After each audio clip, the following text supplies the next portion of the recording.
Bienvenidos y bienvenidas a la clase de anatomía de la columna vertebral. El objetivo de esta clase es describir los principales accidentes óseos de las vértebras con enfoque funcional y clínico en la articulación de la columna vertebral.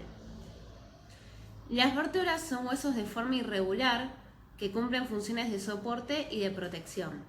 Superpuestas forman la columna vertebral. Acá podemos ver una vértebra tipo hacia ventral, el cuerpo vertebral, que hacia posterior se continúa con los pedículos. Vemos hacia lateral sus carillas articulares, sus apófisis transversas, y siguiendo el trayecto hacia dorsal, se continúa con las láminas y luego la apófisis espinosa. Acá vemos una sección cadavérica donde podemos identificar nuevamente el cuerpo vertebral, observando que a sus lados se encuentran las arterias vertebrales. Eso nos indica que estamos en presencia de una vértebra cervical, que la vamos a ver bien más adelante. En su centro encontramos el foramen vertebral, conteniendo a la médula espinal y a sus meninges, que son estructuras de vital importancia. Los forámenes vertebrales superpuestos conforman el conducto vertebral, que debe estar delimitado por el arco neural de la vértebra, que lo protege, pudiendo marcar las láminas y los pedículos.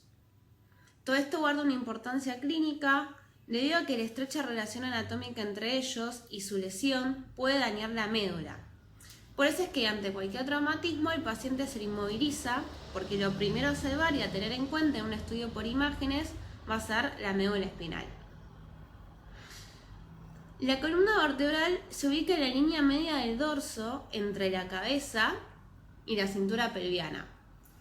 Ante la inclinación del cuerpo hacia adelante, ¿sí?, se flexiona la columna, exponiendo las apófisis espinosas en la línea media, facilitando su palpación para la posterior identificación y examinación de las mismas. Un procedimiento usado, por ejemplo, en una punción lumbar en la región correspondiente. Viendo la columna desde frente y desde perfil, la misma tiene diferentes regiones donde podemos ver 7 vértebras cervicales, 12 vértebras torácicas, 5 lumbares, el hueso sacro y por último el coxis. A lo largo del desarrollo y el crecimiento, la columna va adoptando diferentes curvaturas que son normales en cuanto a su morfología. Podemos definir la cifosis, que es la curvatura cóncava hacia adelante en la región torácica y sacra. Y en segundo lugar, la lordosis, que es la curvatura convexa hacia adelante en la región cervical y lumbar. A la izquierda se ve una radiografía de una columna lumbar en la cual se pueden reconocer el borde de los cuerpos vertebrales, el espacio que ocuparía el disco vertebral y hacia inferior el sacro con su unión sacroiliaca. Y en el medio se observan las radiodensidades correspondientes a la superposición de las apófisis espinosas. Si trazamos una línea media, ¿sí?, que pase sobre ellas, sobre las apófisis espinosas, en general hay una disposición que es rectilínea. En cambio, en la imagen de la derecha se observa una desviación de ese eje longitudinal. Es una deformación que se conoce como escoliosis. Con las vértebras cervicales tenemos ciertas particularidades. Una es que su primer vértebra lleva nombre propio, el atlas, que está compuesto por un arco anterior, otro posterior y sus masas laterales, que contienen las carillas articulares para los cóndilos del hueso occipital, formando la articulación atlanto-occipital, principal unión entre la cabeza y la columna. Vemos un tubérculo posterior a falta de apófisis espinosa, forámenes transversos, propios de las vértebras cervicales, y el foramen vertebral en su centro. La segunda vértebra cervical también tiene nombre propio, el axis, que dispone en su cara superior 2 carillas articulares para el atlas y en el medio una eminencia vertical ósea que se llama diente del axis. Hacia anterior, este diente tiene una carilla articular para la articulación atlantoaxoidea media y hacia posterior otra carilla articular para el ligamento transverso. Y estas estructuras son las que se encargan de mantener la posición para la articulación atlantoxoidea media, siendo el diente del axis un soporte fundamental, ¿sí?, para mantener la cabeza articulada con el cuerpo, por lo cual es un punto vulnerable. Acá se observa un estudio por imágenes de vista axial, donde podemos apreciar las primeras 2 vértebras cervicales articulándose, destacando la ubicación del diente del axis. Por último, acá tenemos una vértebra cervical, que puede ser cualquiera entre la tercera o la séptima, con su cuerpo vertebral hacia ventral, los forámenes transversos y en su centro un foramen vertebral de forma triangular y de gran tamaño en relación con el cuerpo, rodeado por los pedículos y las láminas. Yendo hacia dorsal vemos una apófisis espinosa que es corta y levemente bifurcada.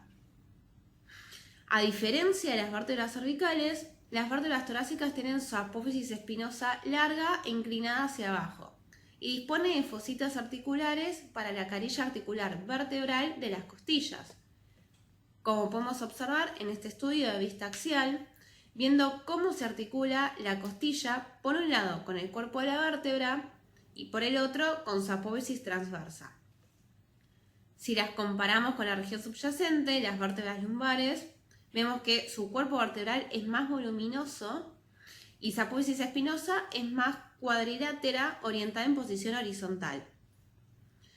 Inferiormente tenemos al hueso sacro, que está formado por la unión de las 5 vértebras sacras, y en su cara anterior podemos observar líneas transversales que representan la soldadura de las mismas, las alas del sacro y los forámenes sacros. Hacia arriba se encuentra su unión con la 5ª vértebra lumbar a través de su extremo superior llamado promontorio.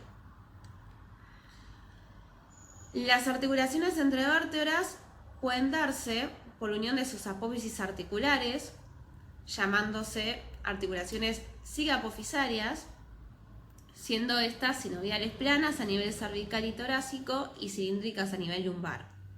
También se articulan a nivel de sus cuerpos vertebrales, que son las articulaciones intervertebrales. Se clasifican como una sínfisis debido a que disponen de una estructura interpuesta en forma de disco, llamado disco intervertebral. El mismo dispone de un anillo fibroso en su periferia, que es más denso, y un núcleo central menos denso, conocido como núcleo pulposo. Ante la degeneración del disco, se genera una protrusión y se produce algo llamado hernia de disco. Y uno de los posibles destinos de esa hernia es dirigirse hacia posterolateral y dañar la raíz del nervio raquídeo que emerge en el foramen intervertebral. Que en esta imagen de corte parasagital de un cadáver observamos el cuerpo de las vértebras vecinas unidas hacia adelante por el ligamento longitudinal anterior, la disposición de los discos intervertebrales, diferenciando el núcleo pulposo en su centro, y hacia posterolateral se desprenden los pedículos, que van a tener una estructura ósea de disposición vertical que se conocen como apófisis articulares. En su masa se encuentra contenida las carillas de la articulación sigapofisaria, por eso podemos identificar el cartílago articular.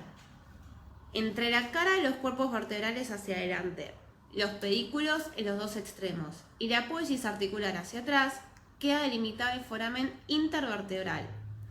Y en su interior identificamos las raíces pertenecientes a los nervios raquídeos envueltos por la dura madre. Podemos apreciar entonces que los pedículos son estrechos y muy vulnerables a su lesión. En un estudio radiográfico de la región lumbar, proyección lateral, hacia ventral observamos cuerpos vertebrales con un espacio radiolúcido interpuesto entre ellos, correspondientes al disco intervertebral, que hacia atrás observamos los pedículos, los forámenes intervertebrales y la superposición de imágenes correspondientes a las apófisis articulares, las láminas y las apófisis transversas, y bien dorsal la proyección casi horizontal de las apófisis espinosas. En la imagen de la derecha vemos una proyección oblicua, posición intermedia entre una vista frontal y otra lateral, y se utiliza para identificar, además del cuerpo de la vértebra, otras estructuras.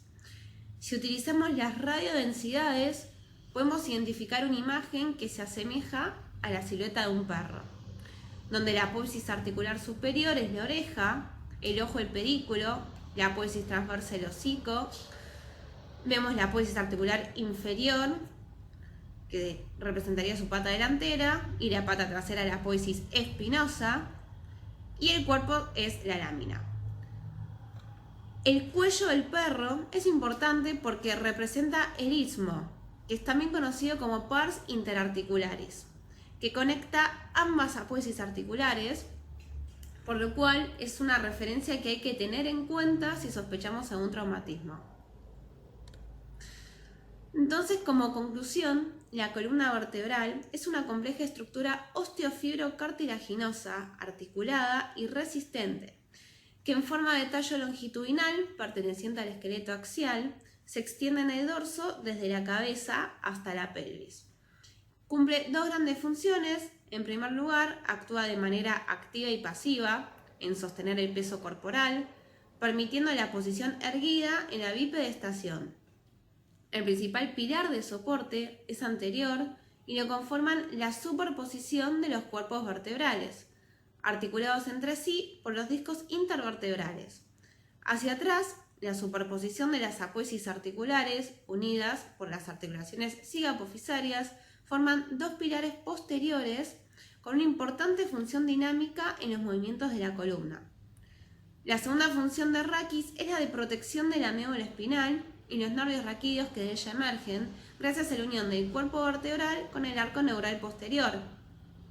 El extremo anterior del arco corresponde al pedículo, que es un punto óseo estrecho y débil a los traumatismos, que debe ser identificado en los estudios por imágenes.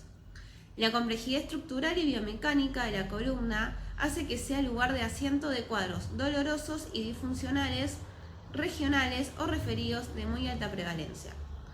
Muchas gracias.